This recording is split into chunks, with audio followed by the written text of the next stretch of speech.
Listen to the people. Listen to humanity. Listen to the Parrot. Parrot TV. Parrot TV. Parrot TV. Parrot TV. Parrot TV. Parrot. Listen to the people. Listen to humanity. Listen to the Parrot. Parrot TV. Parrot TV. Parrot TV. Parrot.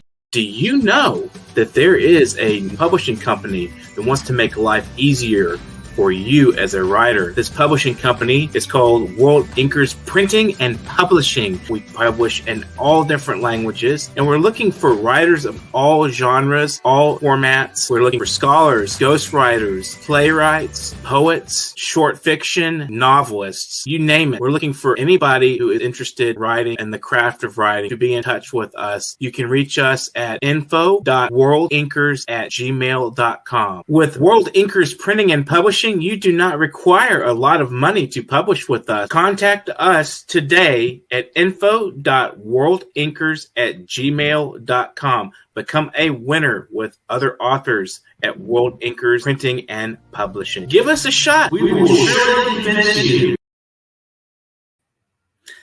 Hello and welcome to World Inkers Network. I'm Dustin Pickering, your noble and honest host. This is episode 245. Today we have Bogdana Gageanu. Bogdana Gageanu wrote a play in 2011, which is a monologue called Do It For Me, and played it in August at the Culture House in the town where she was born in Romania, Campina. So thanks for joining us today, Bogdana. How are you today? Hi, thanks for joining. Thank you for joining, for inviting me to your show. I'm really honored for this. Excellent. Yeah, so it's really nice to talk to you about your monologue. So tell us a little bit about your monologue. What is the storyline? How does it go? How did it start? Yeah, what was your inspiration for the beginnings of this? What was the process like? My own life. I had a tough life. My mom died when I was born. We were twins, and my mom and my twin sister died too when we were born. And my dad got, let's say, married again with another woman. And after that, I don't know, we didn't get along too much. And he kicked me out of the house when I was about to enter to the university. I was finishing high school, and then I had to go to university. And he just kicked me out of the house. So I had no income, no opportunity to stay somewhere. I had only my grandmother from my mom, let's say, the mom of my mom. And but she was, very old. I couldn't stay, at her. And it was the distance between Campina and Brașov, where I studied. And I couldn't afford, to stay at her. No, she couldn't afford to pay my studies. So it was very difficult. And it was a very difficult, time when I was, so alone and so depressed. And I was thinking, oh my God, I really need to talk to somebody. Not having much friends, I barely knew someone in Brașov then. I started writing, like at the beginning, like a journal, like talking to myself. And then I realized writing, I realized that I wrote a play.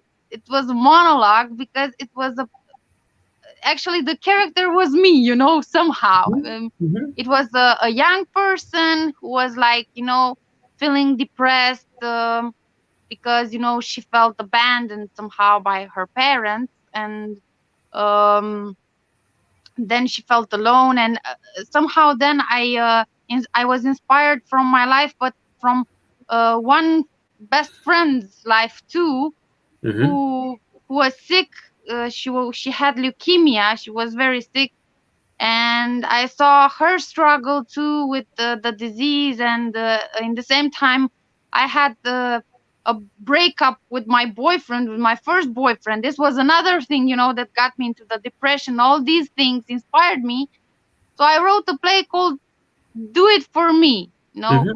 do it for me because like when I wrote, I put at the beginning I put let's say a sad end, like she was going to suicide or something, and after that I changed my mind and I wrote a happy end, like she wants to suicide, but somehow, you know, she's talking to God somehow, and God tells her, you know, you have to return on earth because you have a lot to do. You know, you have people who still love you, and you have to live. You know, you have a reason to live for. So I changed the end, and I wrote like, do it for me, like, you know, if I just can motivate myself, you do it. You know, you fight for me. So it was that these were the main reasons, like, and I thought that this play should not be only a sad play, like it should be, you know, a lesson for other people who, you know, when they have trouble, should be inspired to fight and to go forward because, you know, we still have a chance. Yeah. It's a very inspirational story. It's quite a lot of stressors going on at once there in your life. So, about how long do you think the play, when you put it on, how long did the production take, and how long is the play itself? Uh, well, written in 2011, but then I started playing, I think I played it in the same year. Then I think I played it after 2 years or something, and then it stopped because I played it in my let's say in Campina, where I was, you know, living in my original, let's say, the place where I was born, you know. Mm-hmm. Then I played it twice in Brasov, in let's say some bars, cultural bars, you know, who collected people who, you know, did the cultural acts. You know, it was very interesting for me. I played it in a bar for the first time, so it was very interesting. Then everything got broken somehow, not because I didn't want it to continue, because I don't know, my path just stopped there. I came here to Barashov. I mean, I was still coming here, but I continued my studies. Then I saw that after some time, because I needed time, you know, you just don't write and you just write. Sometimes you need a break, you know, just you're not like a robot or something. You know, I needed a break, and after that uh I still like writing plays, but I don't know why my soul got into poetry, you know. And I Mm-hmm. saw that I was starting writing poetry, so I got involved in different literary groups and reciting poetries and writing poetries, and then I started to participate at competitions in my country, and then I started to international competitions, and then I Mm-hmm. started taking prizes and all thing. And so I got another period. I don't know, maybe I don't think that not necessarily poetry is my path. I like theater plays too. I really like them. I used to go at theater plays to watch them, you know. Mm-hmm. But I just, you know, I had this path.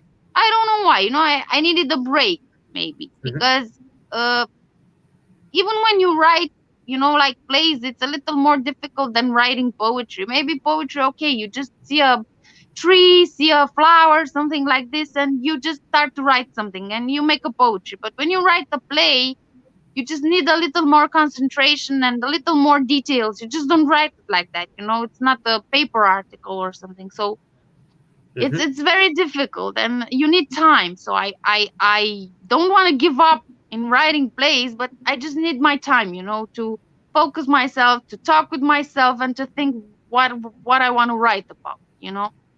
Right. But So you. not now. Now I just concentrated on poetry, and Mm-hmm. now this was my path. Now I don't know what's gonna be in the future.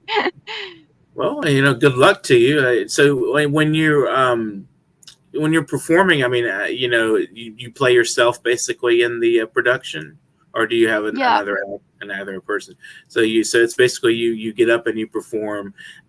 What was what does it feel like to be in front of a group of As people and people, performing basic yourself? I mean, you're basically acting as yourself in the play. So it's how does that feel to be in front of a group of people and perform? it was interesting. Um, you know, for me, not only writing, but playing was a real therapy, because Hmm. after so many things, so many troubles in life, I was so, I was like, I didn't want to make any friends. I didn't trust people. I was like, oh my God, who am I gonna trust to? Because I didn't trust in my father, and he kicked me out of the house. What I'm gonna do now? Right. And I here in Brasov, I met somebody who liked, this domain theater Hmm. place, and I started going here in Brasov. It's a good theater, so I started coming watch plays and see actors, and I was like, oh my God, because in the town where I was born, I didn't have a theater. So I was fascinated because I was looking at TV and watching big actors in movies, in theater plays, and I was, oh my God, it's really nice, and I Hmm. felt that I just like this, and maybe I would like to do this. But I was like, I didn't trust myself at all, and nobody encouraged me like doing that. Hmm. And when I came to Brasov, I was so happy that I could go to theater plays. I was very close to actors. I could, feel them, feel their heartbeat, and it was so impressive. And then I got in love with this, and I said, I want to do this. And I had a good friend who kept encouraging me and gave me all kind of books to read, and then we started doing, like, at the beginning, like, let's say exercises, but it was like a kind of, let's make a joke, let's make something, let's have fun. But then it was very serious, Hmm. and one day that friend of mine asked me, you wrote something, like you like to write or something. I said, yeah, I tried to write a monologue, but I don't think it's very good. I want to read it. And I gave that person, that friend of mine, I gave the monologue, and he was like, oh my God, but it's good, Bogdana. Do you want to play it? And I was like, me? No way, no, it's not possible. We tried to find at the beginning actresses, like we needed young actresses because the person had like 20 years old or something. Hmm. We couldn't find somebody available. Everybody was busy like doing plays in professional theaters, and it was like, come on, I don't have time now. So we were a little depressed, and then I was like, okay, maybe you have an idea, but how I'm gonna do it? And it's natural. You don't have to be like technical and pretend yourself. It's your play. It's about your feeling. And I Hmm. started a little, I practiced a lot of time, before like being ready. And for me, it was emotional. First reason because, yeah, how you said it, I was in front of people, and I had, I was really nervous. I didn't know how people would react. I had, let's say, a little bad luck in that day because it was raining very strong, and uh, you know, um, the place where I was playing was not full, but people came. Hmm. And the second reason for which I was nervous, it was that my grandma was there looking at me, and Hmm. this made me, very, I was very stressed because my grandma suffered a lot when mama died, and I knew that when I'm gonna, one of the parts of the monologues was about mom and about her death and about, my pain of not having the opportunity to know her, Hmm. and I knew that she's gonna feel that moment and she's gonna cry, but I knew that this was my play and I have to play it, And Right. after everything, the applauses came, and my grandma came and started crying, and she said she's proud of me. And I think this is one of my best moments. She's not living anymore. She died last year, but I'm really proud of making her proud. Yeah. Hmm.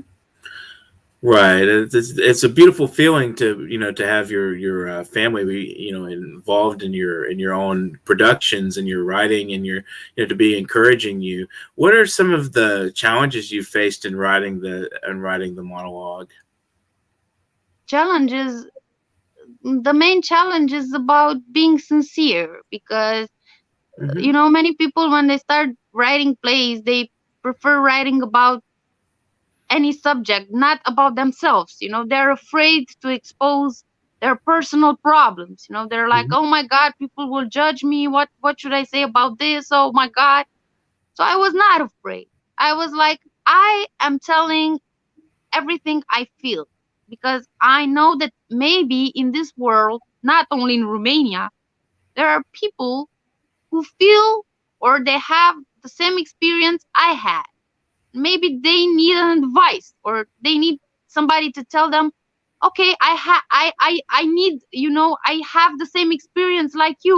Please tell me something. Mhm. So that's why I decided to be sincere with myself and with everybody else. I'm not afraid. I know that, some people are judging me, or some people, they say, oh my God, but your dad, yeah, in one moment in life, somebody told me, your dad is gonna find about this and he's gonna be mad that you're writing negatively about him. Well, yeah, because that's how I felt. I'm sorry. I wished I had a good father. It was not like Mhm. this. So I had to, accept this and move forward. What would you So say the most emotional part of the play would be for you? this one with my um with talking about my mom, Mhm. um I'll try to describe somehow the moment I play. Mhm. When I was playing that moment, I put in the scene some little candles around me and I lit them up, and all those lights made a kind of a coffin. It seemed like a coffin made of candles, and Mhm. I was in the middle of a coffin with something black on my face. I don't know, a black material or something. And I was crying and telling something like, "Oh, mom, I really miss you, and I'm really asking myself, why are you, you know, why did you died? And I would really need your arm back, And this was my the most emotional moment, because I knew I really missed my mom. I Mhm. couldn't lie there. I couldn't lie anyway, but that was the most emotional one. I couldn't lie because, even after all those years, I know I'm getting used to it. I know that she passed away, but I'm just, I really miss her. There are moments in time when I wish I could have her here. Right. It's definitely hard to lose somebody, that close to you, even, especially so young. I mean, that's a terrible thing to go through. Yeah, mom was around, like, I think she had 19 years old when Mhm. she gave Wow. birth to me and my sister. Yeah, she was very young. She was Mhm. still studying, but she got pregnant in those times. Like, women were studying and doing and having jobs, but having children too very early. And Mhm. Mhm. my mom got pregnant with us, but she didn't. She had some problems during the pregnancy, and when she gave birth to us, she got to the emergency section, and they couldn't do nothing for her. So I don't know. And my sister, after a few days, she passed away. She didn't survive. That was the only one. But my mom didn't knew. She only knew, after she gave birth to us, she knew that we were two twin sisters. Mhm. But she didn't knew that one of them uh, is gonna pass away. She didn't knew that the other one was very ill and couldn't survive. So, how would you describe your literary style and your work?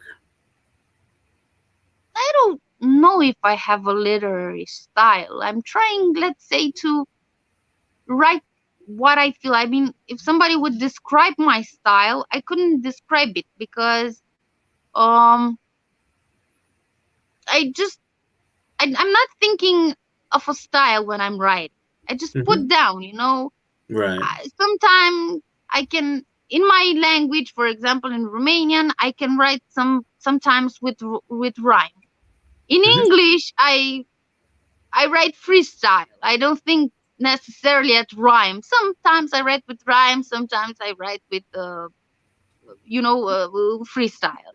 I don't have a style. I just write what I feel. It depends on what I'm thinking about a character, about I don't know, an object, about a flower, about the sky, about God, about a social problem, something that I watch on TV. Somebody that, stays there in my mind and say, come on, you have to write, you have to write. It's like this. I don't have a style. I mean, I don't. Just kind of write straight from the heart, just you write straight from. Yeah. And that's what I thought other writers were asking me, like, Bogdana, can you teach me your style, or can you give me an advice? I told that. I don't give you an example of a style. You just have to think one thing. Write with your heart, because people, when they read you, they will read you with their heart and not with their mind. Right. So you have to write to make people feel you, to feel your message, your story. That's what happened with Do It With Me too. People who came there to the play, they felt the story. Otherwise, they would not cry, So just write with the heart. I don't know if you have to have a particular style. For example, I don't write not necessarily for selling, for making money from this. If this will be the opportunity, okay, but I'm not running after it. I just write so that people would get close to my heart and, know me through my writing, and not necessarily through my, I don't know, other jobs or other activities. Well, we're going to take a brief break. It was wonderful talking with you, Bogdana. This is World Inkers Network. So, do you know that there is a publishing company that wants to make life easier for you as a writer? This publishing company is called World Inkers Printing and Publishing. We publish in all different languages, and we're looking for writers of all genres, all formats. We're looking for scholars, ghostwriters, playwrights, poets, short fiction, novelists, you name it. We're looking for anybody who is interested in writing and the craft of writing to be in touch with us. You can reach us at info.worldinkers@gmail.com. With World Hi, I am Dustin Pickering from Parrot Literary Corner. You know me, your noble and honest host, and I've got exciting news for you. Last anthology, Series 1, The Literary Parrot, did such a great job. We want to continue to provide this community service to our viewers and to our contributors to the program. So please get up and get a copy immediately. If you're in this book, you want to get a copy. If you're not in the book, you want to get a copy and see what we're doing. You want to be excited with us. We want you on this program, and we hope to see you sometime soon on The Literary Parrot. You have to get your hands on this copy. It's amazing. It's an absolutely beautiful anthology meant just for you. Our past guests have been invited back to contribute yet again to this Series 2. We do this quarterly anthology. We will be doing this after our 200 episode milestone. As of this last quarter, we reached 200 episodes, and past that, get up and get a copy immediately. This is the only TV show on earth for creative writers, and our guests are amazing. They're also community activists building from the ground up. This program is for everybody out there who is a creative mind. Order several copies if you can, and donate to local libraries. Give them to your friends, cousins, fans, supporters, anybody that you think loves poetry. And it's not just poetry in this book. Remember, this is creative mind. So we have prose, fiction, short stories, essays, artwork, anything you can think of, artistically creative, photographs. Everything in this book is packed. It is packed. It is just absolutely packed. If you want to get your hands on it now,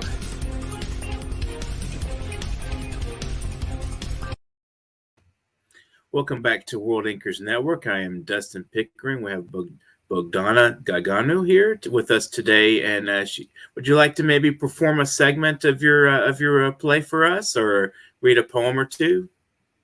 The poem, I don't know if I can perform it because it's not in English; it's in Romanian. So I think I'll read poetry. Okay, well you can read poetry. Maybe afterwards we can do a little bit of the Romanian, because I think that would be nice to to hear the language. Oh. We sometimes do that.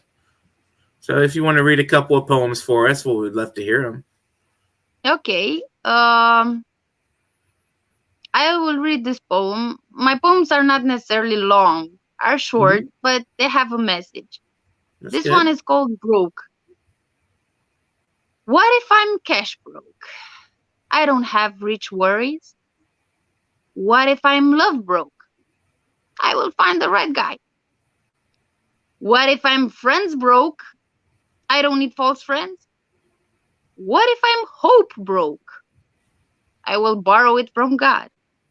What if I'm dream broke? I will borrow one from a bird. That's very Yeah. nice. I like the the kind of the rhythm with the word broke there in that it's fun. But it's a very it's kind of a lively poem, and it's a very serious poem at the same time. So it's very nice. Thank you for sharing that. Yeah, it's let's say encouraging people, Yeah. like they're saying, oh my God, I'm not poor, I'm not happy, I'm not because others have money, because others have I don't know what. And I'm trying to, sometimes I'm trying to encourage people through my poems, like, come on, it's not a reason. I know how it feels. I had moments in my life when I was like, oh my God, the others I have success, I don't have success.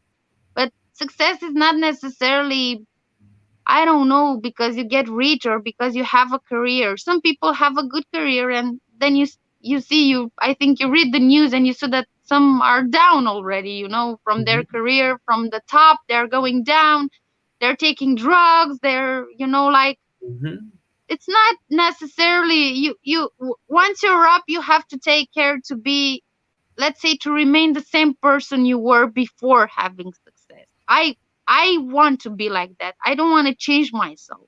Right. Because I had let's say, a big word in my brain told by a friend of mine. I was looking at plays with big actors, and I was like, one day I had possibility to meet one of the actors I have seen on the stage. I met them personally in backstage, and I was having a little talk with that actor, and he told to me, I mean, for me it was like he was so simple in talking, in behaving, in everything, and I was like, but people say you're a great actor and you're so simple, you're like. And he said, yes, Bogdana, because big actors or big personalities, big artists still have humiliation in themselves. They're not proud. And I was like, wow. And I was, I came home and I was like thinking at this, meditating about this. And I said, I think he's right. So I want to be like this. I don't want to change myself, like, let's say having success and then forgetting about people who need a little help from me and say, oh, I can't help you. I'm too rich for helping you. I don't want to be like, I just don't want to change myself. I know that I am a good soul and I want to be like this. Even if I can't help with money, or I don't know, but I know I can help with a good word. I can help with an advice. I can help when somebody cries, to tell him, come on, and tomorrow is a good day. It's a brand new day. You have to start it over. I know that I can help with this. So, I mean, everybody can help with this if they want to, but if you don't and you're selfish, you won't do this. Would you like to read another poem? Yeah. This one is about, let's say, the purpose of writing. It's called meditation. The moment you sit down to write is an intimate talk with yourself without anybody around. Nobody to laugh at you, nobody to judge you, just you and your reflection. You start to count down memories, choosing for them words as houses to live in. You want to be sure that nothing will be forgotten. Nothing will be deleted. So you are the master, and your reflection is the slave in writing. Yeah. I like your imagination in that poem. It's fascinating, the houses, comparing the houses and, the words. Thanks. It's very nice. Thank you so much for sharing that. It's a very nice Thanks poem. a lot. I appreciate you. You appreciate, my work, my poem. Very nice. I like it a lot. Would you like to try, maybe do like a little performance from the play, like in Romanian, so we can hear the language and see your performance? I don't know if you can wait a little because I don't have the text near me. I'll try to find it in a few minutes. We can maybe talk a little bit while you're looking. So this is World Inkers Network episode. You can put publicity, yeah. Yeah, we'll be right back with Bogdana just a minute, and we'll hear some Romanian, and it'll be a very fast. Yeah. In a few minutes, I promise I'll say in Romanian. Okay, excellent. So we'll give you just a couple of minutes, and we'll talk a little bit here about World Inkers Network.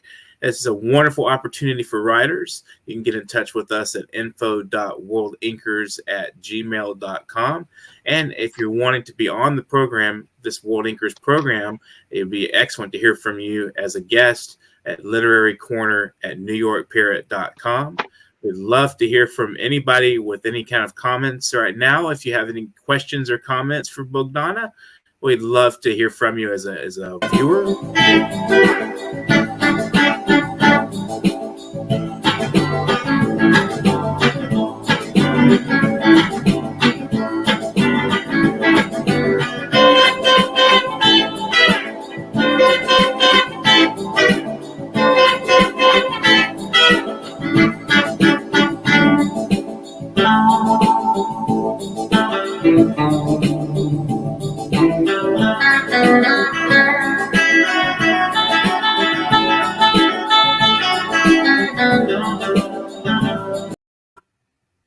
Welcome back to World Inkers Network. That was Sanka Sen with some music there for you.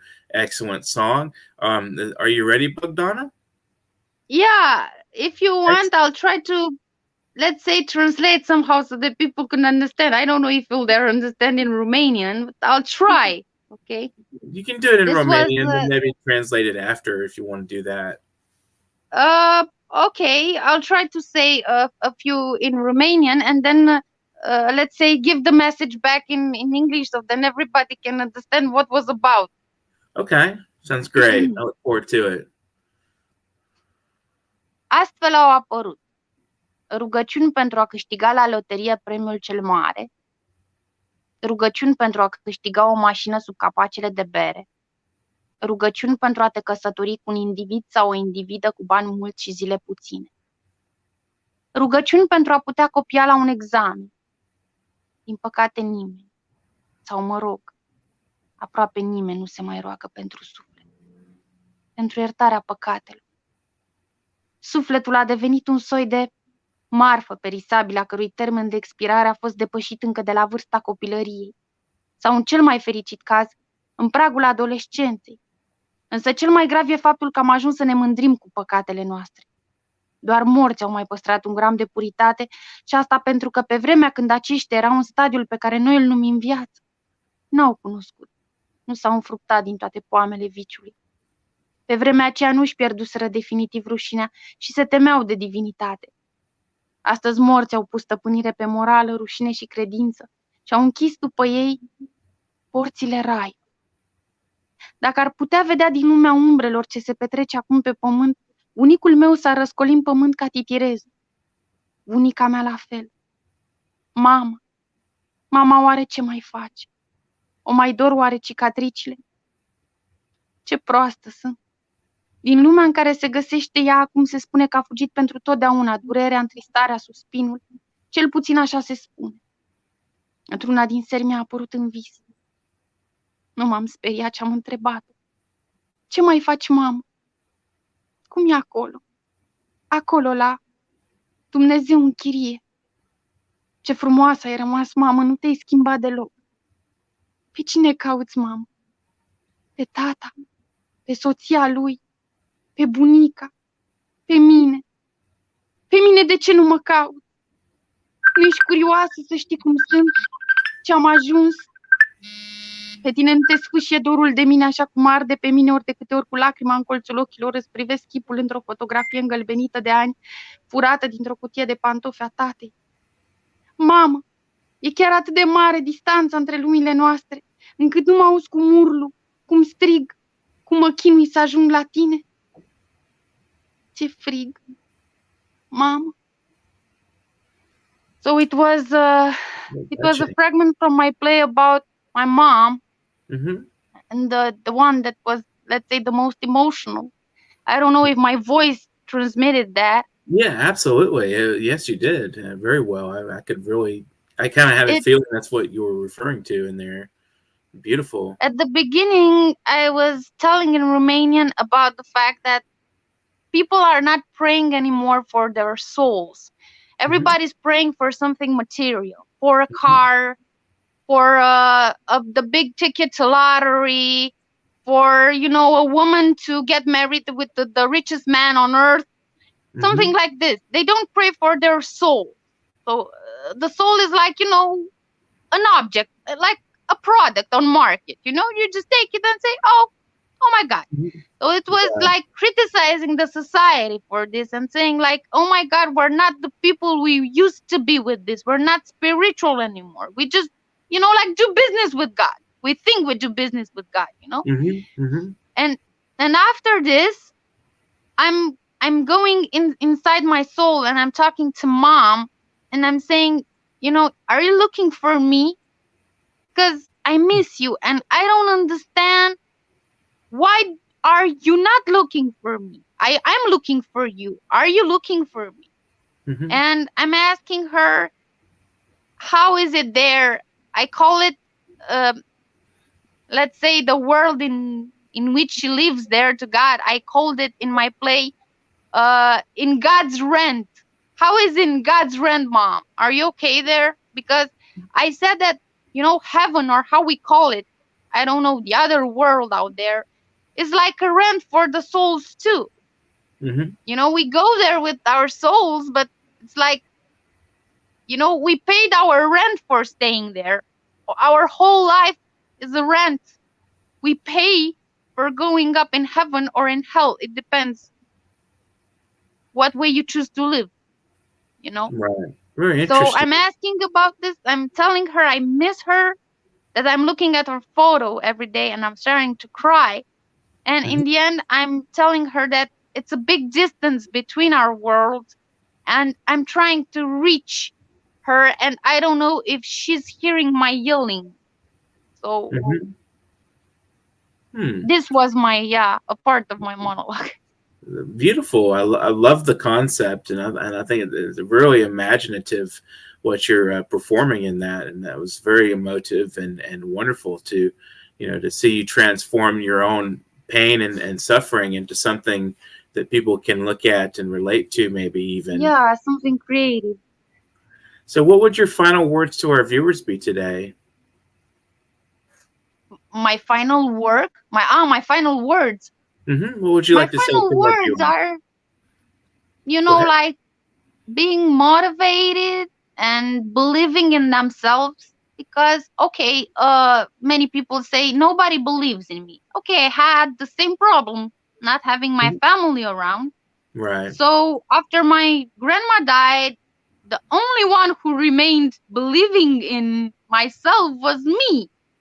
And if you don't believe in yourself, you can't change something. You have to believe in you, no matter how impossible it is. Okay, if somebody would have told me long ago that I'm going to do an interview with you, I would have said, no way. Well, it's possible because when people meet you and see you that you want to transmit something, you have a message, you want to change something, you want to say something, people see that you want to get involved. And surely they will connect with you and say, come on, I have the same connection. I feel the same. Not impossible, but they have to be motivated, never give up, believe in their dreams. And no matter how hard it is, not saying, oh my God, I won't do this. I won't do this. No, they will do it, but they have to have patience because nothing comes like, you know, in a second. Nothing. It takes time.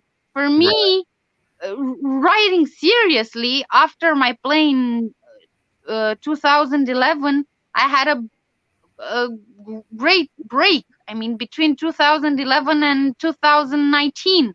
And then I started writing again series. But I never gave up. Since then, I never gave up. Would you like to give any thank yous or shout outs to anyone while you're on the program? Yeah, to you. Oh, thank you. And to the producer and to everybody who hosts this and does this amazing show. I really entered on your YouTube channel, and I subscribed also, and I really looked at some materials. I think I say thank you to everybody who shake my hand, let's say, who shook my hand, who said, Bogdana, let's have a connection. I want to invite you to make a collaboration, to write something, to present something, to do something. I had a lot of people for whom I thanked, and I never forget those persons because they were all the time next to me. And even if maybe we didn't met, not so, not all the time, they call me and say, Bogdana, I saw that you participated to that show. Hey, congrats. They're always next to me. They never forget me, and this was the best feeling I had. And when I leave something around, and I don't know, I would be glad, for example, if somebody watches this show, this episode, and after this, somebody writes to you, give you a message and say, Dustin, I really like that girl. She was impressive. She gave me a lesson of life. I would really be happy. That means that I really did my job. Mm-hmm. Well, thanks for joining us on the show today, Bogdana. It's been wonderful talking with you, and hopefully you'll just keep writing and just, keep sharing your inspirational message with the world. So just keep doing what you do. Never give up on doing your shows and believe in what you do, because I'm sure that even if at the beginning maybe there won't be many people who watch this, it takes a little time, but then maybe people will get inspired and you're gonna make it. Well, thank you so much for your inspirational words. This has been World Inkers Network, episode number 245, and thanks for Bogdana for joining us. And I'm glad that our viewers watched the program today, and we'll definitely keep in touch in the future. So this has been World Inkers Network, episode number 245. Thanks to our viewers for joining us and watching this wonderful program. So if you haven't subscribed or you haven't liked, shared, or commented, we want to hear from you. So subscribe to our channel, World Inkers Network and Parrot TV. And if you want to be on the program, you can get in touch with me and send a sample of your work, a headshot, and a paragraph bio to that address running right along the bottom there, literarycorner@newyorkparrot.com. We would love to accept donations from you as well. If you're out there and you love the arts and you want to do something to support the arts, we're working on building a company, World Inkers Network, and we'd love to have some donations from you at paypal.me/nyparrot. That's paypal.me/nyparrot. And it's been a wonderful program talking with Bogdana today. And I hope you guys out there are prepared for the next program tomorrow. And we'll be having a discussion with the ambassadors, some of our ambassadors on the program with World Inkers Network. And we're looking for more support and networking opportunities for writers of all stripes. So please be prepared for that program tomorrow at 10 a.m. Central Standard Time, 11 Eastern Standard Time. So this has been a wonderful program today. And I hope you guys out there are prepared for, the coming year, 2022, and keep to your resolutions and get to some writing done. And it'll be a wonderful opportunity to continue your writing career and advance your opportunities as a writer. So, just get out there, do some writing, and we'll see you soon.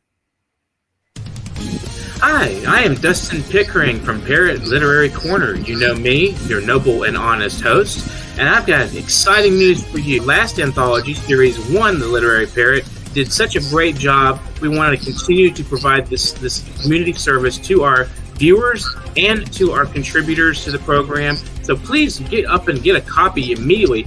You know, if you're in this book, you want to get a copy. If you're not in the book, you want to get a copy and see what we're doing. You want to be excited with us. We want you on this program, and we hope to